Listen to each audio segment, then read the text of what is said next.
Progression pathways for each level of the curriculum are complemented by points to consider and suggested written recording sections. These are intended to provide clear and concise practical ideas and guidance for practitioners. Common learner misconceptions are also highlighted within this area of the documentation.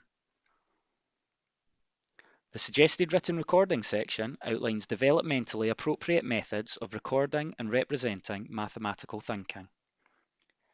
The points to consider sections of the documentation precede the progression pathways for each curriculum level and reference some strategies of highly effective practice.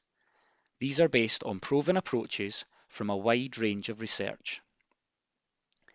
It is recommended that practitioners familiarise themselves with the key messages highlighted within these sections prior to introducing a new concept. This will support consistency of pedagogical knowledge and ensure that learning experiences are coherent.